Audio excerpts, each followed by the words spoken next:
Hey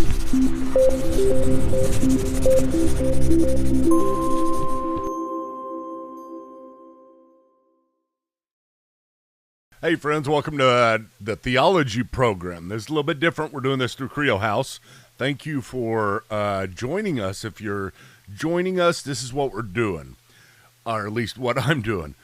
I'm going to be going through the entire Theology program for the first time in 20 years with it updated.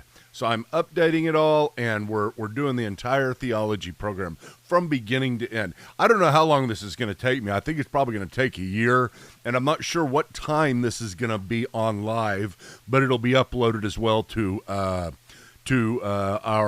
YouTube page. So you can keep up with us there, or you can watch us live. I will have a time down at some point, maybe lunchtime. It may be early in the morning. I'm not really sure yet. But the entire Theology program, I can't wait to do this. It's going to be so much fun.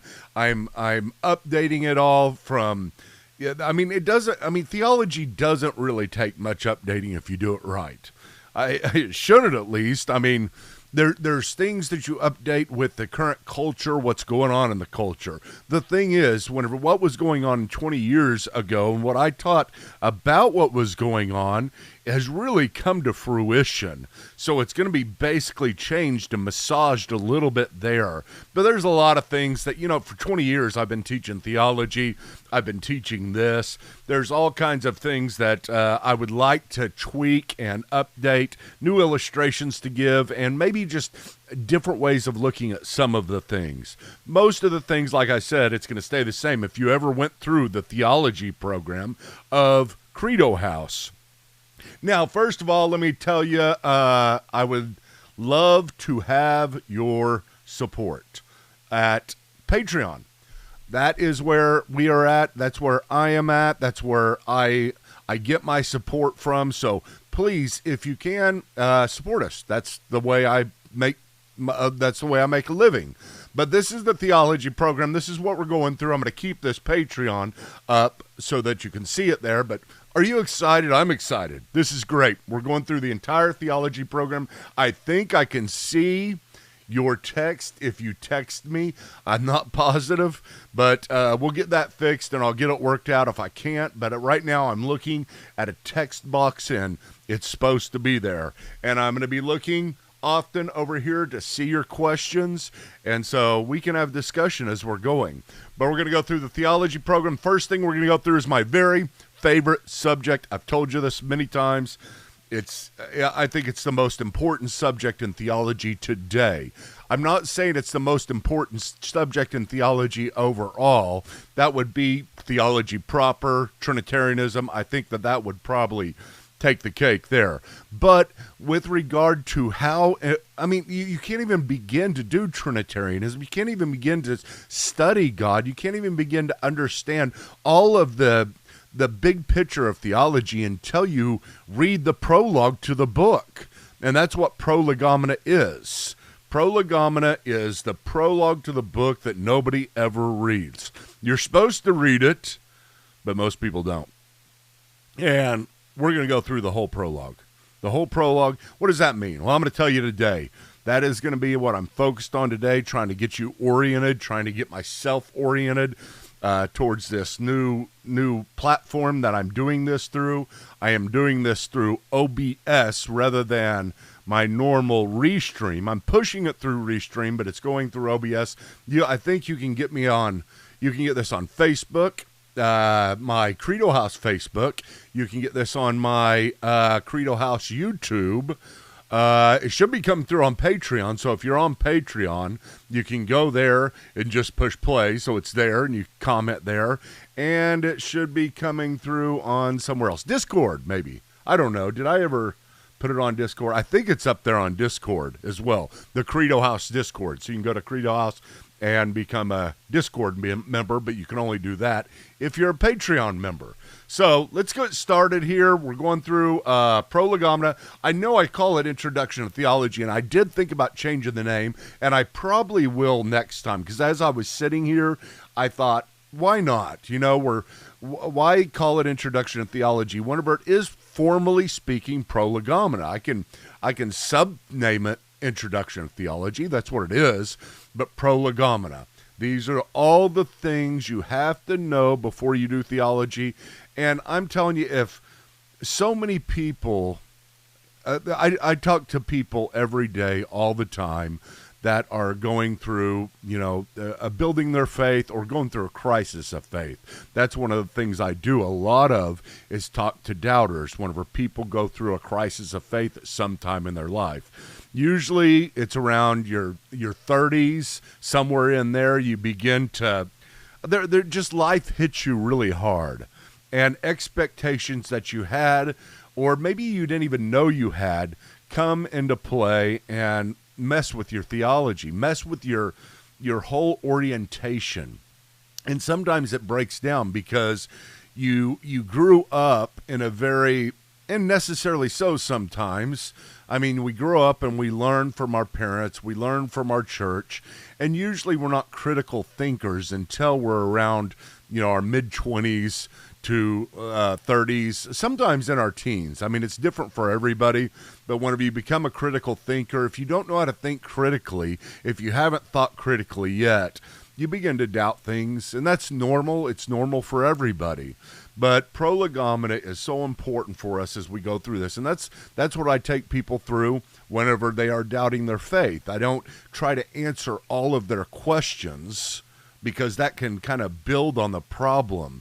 If they have all these doubts, about what it is that, somebody has told them that there are contradictions in the Bible, and showed them a contradiction, and your faith falls apart. Somebody tells them that the Old Testament, you can't, it has a wrong view of science, and you begin to wonder whether that's right or not, and your faith falls apart.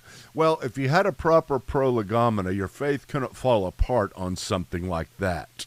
I don't believe that there are errors in the Bible. I don't. I believe in inerrancy. And I believe the Old Testament, when understood and interpreted correctly, is always true, because the Bible is always true. However, at the same time, prolegomena teaches you how to orient your faith and says what things are worth, what things can actually make your faith fall apart. Sometimes people go through times of uncertainty, and they realize that while they believe something, they may not believe it as much as they thought. And so they begin to doubt, because you grow up and you have this orientation of faith where it's all or nothing. Belief is a black or a white issue. You either believe or you don't. And whenever you kind of lose that emotional connection to your belief, and we all do from time to time, whenever you lose that or doubt it, you think your faith is gone. You think your faith is fallen apart, not realizing that there's all different degrees of faith that is still true faith. And just because you're questioning your faith, just because you're doubting your faith, just because you're no longer emotionally a 10 on the scale of 1 to 10 about your faith, doesn't mean your faith has to fall apart. It never should. Nobody's assurance is as high as they would want it to be. And we're all seeking every day to believe more today than we did yesterday. Now let me take a drink of my coffee out of my Credo House cup.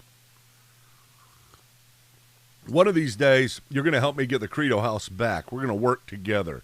We're going to do that on the Patreon, and we're going to have a Credo House just like we had before, where we're having scholars come and teach. I'm teaching from my office at home. By the way, can you find the Batman? That's the question of the day. Can you find the Batman behind me? Wait, hold on. Let me see if you can see. Yep, you can see it. If you look good enough, you'll be able to find the Batman. So that's the one today. And each time maybe we'll have you find something different. That'll be fun. Okay, let's talk about what this course is about. This course. Is it a course? I mean, I'm going through it. So let's say I go through theology in a year. Every day for 30 minutes or so.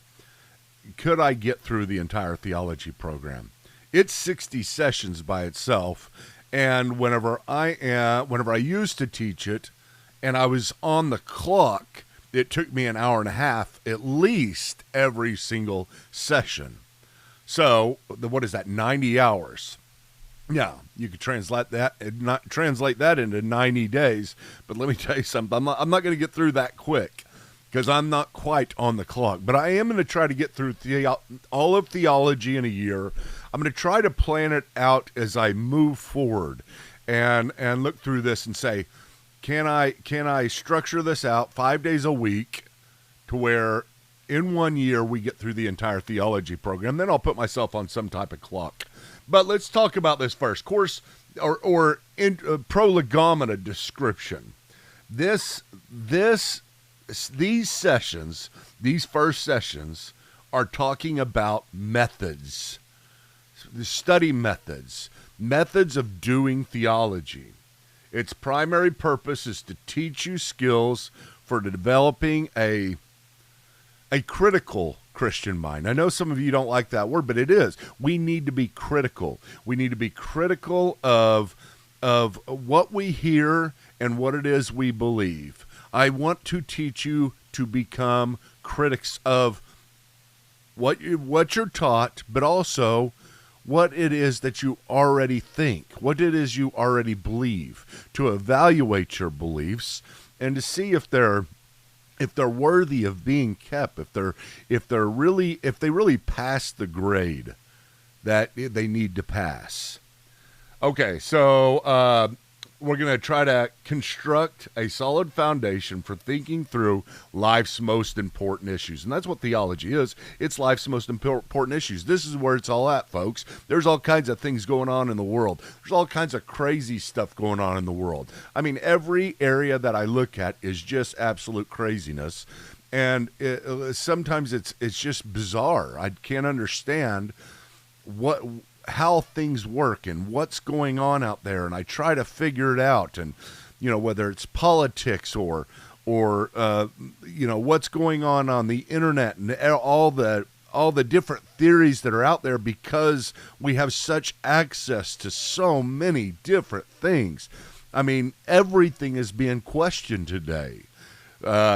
Science, politics, all the theories that we thought we held true, you can find anything to question them, and they all sound right. I mean, whoever you're listening to, if you are not an expert in the subject, you don't have any reason not to trust them or not to believe them. All kinds of stuff is going on. I know it. But let me tell you something.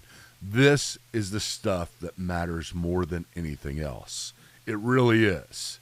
You can set aside all that stuff, and we're going to work through all of theology. With the craziness going on in the world, this is our stabilization. This is where we come to find our sanity. Hey, Apologetics Awareness, thanks for saying hello. I appreciate it. Okay, so let's see here. You're going to learn about the various sources for theology. Lots of sources for theology. Did you know that? There's not just the Bible. And you know what says there's not just the Bible? Guess. The Bible. The Bible says there are more than one source for doing theology. Sometimes we say, I get my theology from the Bible and no place else. That's not true. That's not true, first of all. You get your theology from lots of different places, and you need to be aware of it. But also, it's not good. That is, I mean, even if you could just get it from the Bible, it wouldn't work out. I mean, you've got to learn how to read. You've got to learn about subject, verb, object relationships. The Bible doesn't teach you these things. The Bible doesn't teach you the basic principles of logic. The Bible teaches you to look to the stars and to see the glory of God. So there's lots of sources the Bible assumes that we already know about. Emotional ones as well. Emotions are a big part of our theology. I'm not a mystic, but at the same time, I understand the place that emotions have, and I give emotions credit because it's a big part of who I am. As a matter of fact, I would argue that it's the biggest part of who we are. It's the part we try to stabilize more than anything else every day. It controls us more than anything else, more than logic, more than our experiences, more than anything, more than our parents, more than our traditions. Emotions is a big part. We got to understand how to evaluate our emotions and how to keep them in check while we're doing theology and what they have to say about theology, because they do have things to say. What we're going to do, I'm just endeavoring to teach you to think theologically, to construct a biblical worldview that makes your Christian witness relevant to all people in need, including yourself. Okay, so let me give you some quick kind of rundown on what to expect over the next year. First of all, you're going to learn that I hope you do. You're going to learn that theology is much, much more than just an academic enterprise that is reserved for the theologians out there. You're going to learn that everybody is a theologian. Whether you think you are or not, you are a theologian. Anytime you think about any of life's most important questions, you are doing theology. I know that sounds weird to some of you, to do theology, but that is what we do. We do theology. We do theology every day. And the thing is, we've got to do it well, not haphazardly, not just because people before have taught us or we've grown up doing it a certain way, not just because our church taught us this and this is our tradition, not just because our parents taught us these things and we just believe and are emotionally tied to what our parents say. We have got to do theology well because we are trying to honor God. We believe in God, and we believe that it honors him for us to seek and find him, but not to do it, like I said, haphazardly. Okay. You're going to know the different sources. I'm going to talk about 5 different sources. That will be later on. I don't know how long, a month, 2 months. That'll be a while away. But we're going to talk about the 5 different sources and evaluate all of these sources. We're going to talk about broadening our perspective of theology in general, and then you're going to learn how theology is done within a Christian community. This is very important for us to understand that theology is not something that we do alone. We never do it alone. All these books behind me, I don't do theology alone. I do it in a community with other people. I talk to people. We've got opportunities to do it within even social media. I know it's hard to. I know it's hard to find good places on social media that have any type of constructive way in which they do theology, but we can bring that to people. We can. You see those back there? I don't know if you can see all of those books up there. Those are all the church fathers, the ones up top. I'm pointing at it right there. See John Calvin on top of the church fathers, and Martin Luther over there, if you can see him right there on top of the church fathers.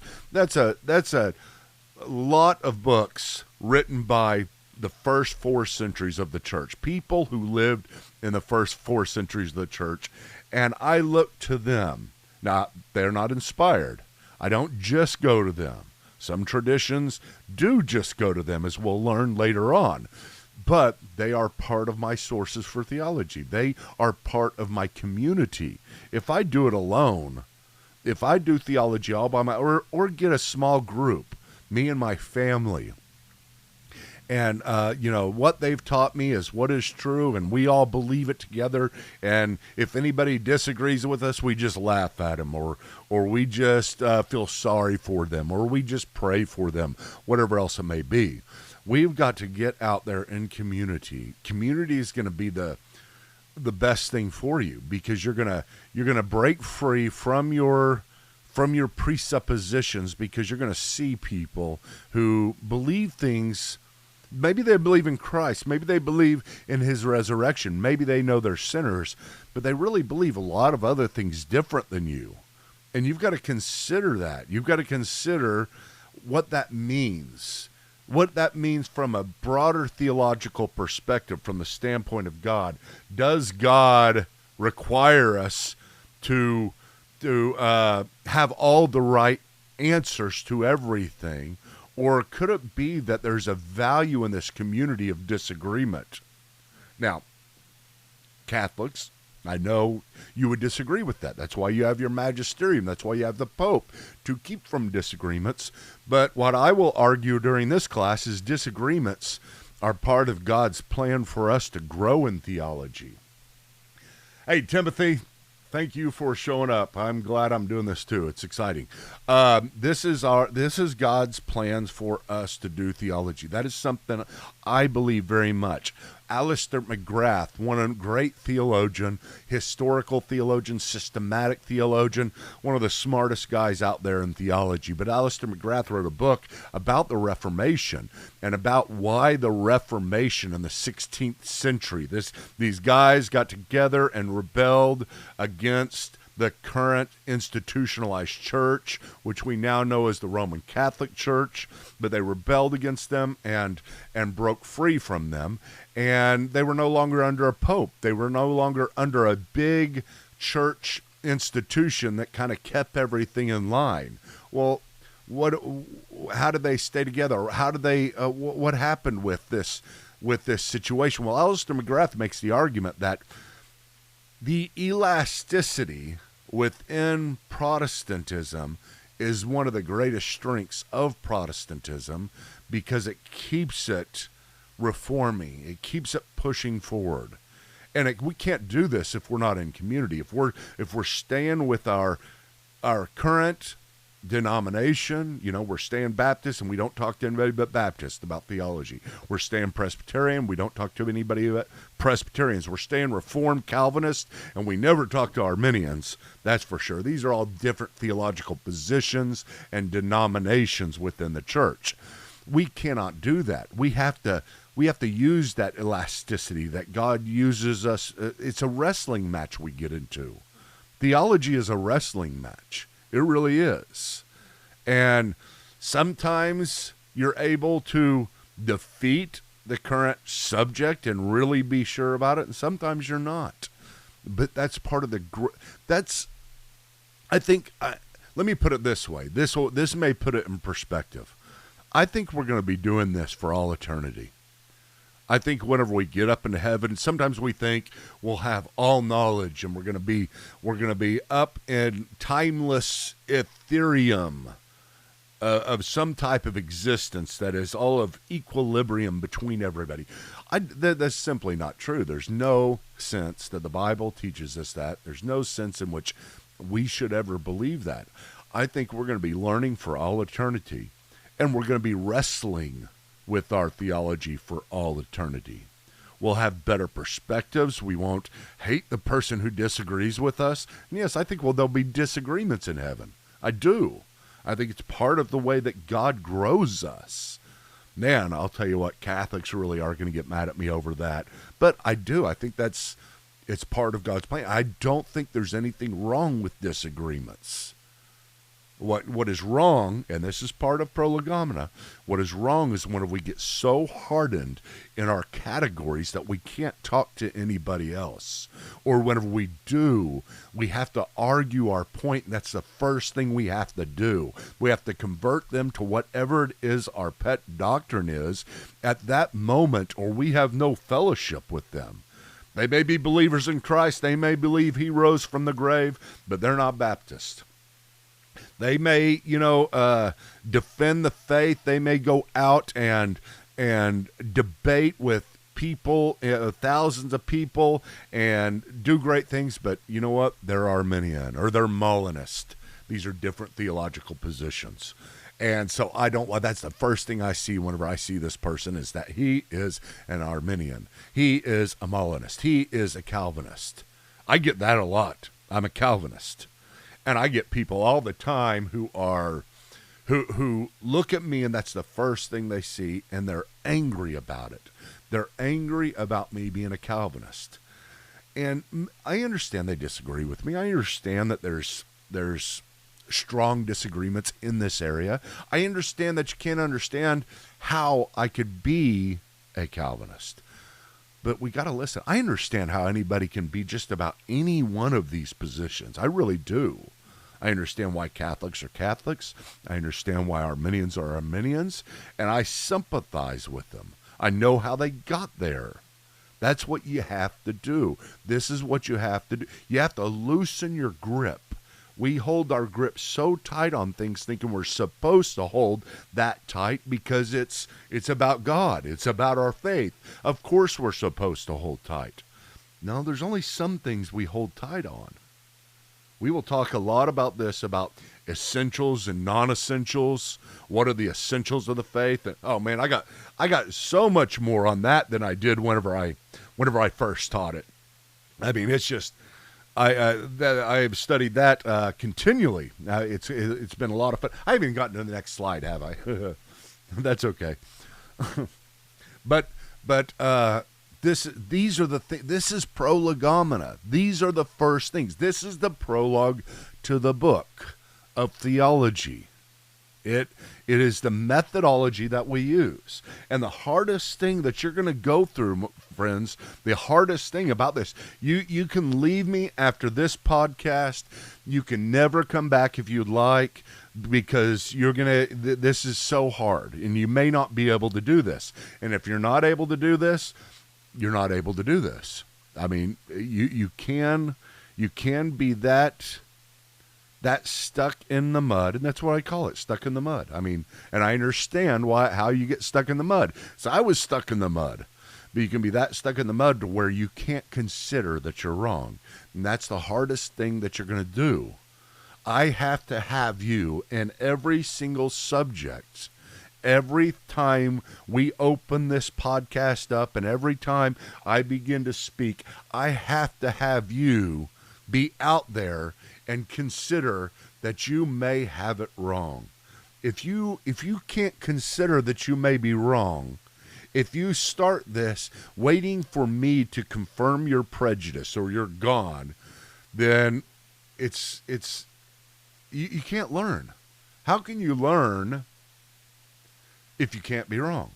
How can you learn if you start with the supposition that I'm right about this, but let's see what this bozo has to say? I mean, you got to start with the idea that this guy may be smarter than me in this area. He may have some things to say that I've never heard. I know as you get deeper and deeper in theology, I'm 30 years down the road doing theology. I'm 51 years old now, and I've been doing it pretty seriously for the last 30 years. And I know you get to a point where you think, man, there's not anything anybody can tell me. I've pretty much figured it all out. Let me tell you something you haven't. It'll never stop. I am so surprised every single day about how much I learn about every subject. And it's great. And I do approach these things with the supposition that I might be wrong, because I am not infallible, and neither are you. God is the only one who can't be wrong. We can in every single subject, except for maybe we can't be wrong when we say a triangle has three sides. I mean, that's got to be right? By definition, it's got to be right. So, Credo House Coffee Cup, advertisement for Patreon. You support me on Patreon, and we will bring the Credo House back if I get enough of you. Got to have a lot of you, or somebody's got to do it really big, but either way, that's what we're working towards. Not working towards to get away from this. This is too much fun for me, and I've always done I've been doing podcasts since 2005. Do you know that? Since 2005. I don't know if there's a longer running podcast than mine. Although I went through, 7 years of being stuck on the opioids, and my podcast either were not that good, I was falling asleep during them, or I haven't done as many, but we're picking it back up. And I've been off the opioids for a long time now, since 2017. Started to sleep almost 2 years ago. That's a different story. We'll talk about that later. You've got to understand that you could be wrong. If you cannot start with that, then you're not going to get anything out of these. Okay? That's where we begin. Okay, well, listen, I've gone 30 minutes, and I haven't even gotten to a first slide yet. So how in the world am I going to get through this in a year? I have got to map this out. I can't wait to do this with you all. Please comment. Please let me know if you're excited about this. I mean, if you want me to do this, what time you would like me to do it, because I'm going to be doing it live, then I'll upload it. But tell me whatever you can. I love the encouragement to see you guys getting excited about this. No, another thing to let you know, we're also going to be doing this formally starting very soon, starting this summer, to where you can take the theology program, the 6 classes of the theology program, for a grade. You'll get a workbook, syllabus, and we'll get together and discuss it on whatever platform, maybe Patreon. If you're a Patreon member, you'll get free tuition. So that is all more reasons to become a Patreon member. But let's see here. Let me switch this back, since I never did get to. No, that doesn't need to be going. Let's see here. Let me hide that. There we go. Okay, guys. I do thank you all for showing up. Please leave me a comment. Let me know what you think about me doing this. I know there's already been some comments there. I'm glad to see them. They agglomerate over here in one place, no matter where you comment from. So, and I'll be looking at that, and I'll be looking forward to seeing you guys each day. I'm not positive what time yet. Probably tomorrow. We'll do it around 12 o'clock again. In just a little bit, just as an aside, we'll be doing another podcast. So keep an eye on our pages. Wherever page you're getting this from, it'll come back through for the next one. We will see you next time, friends. Bye-bye.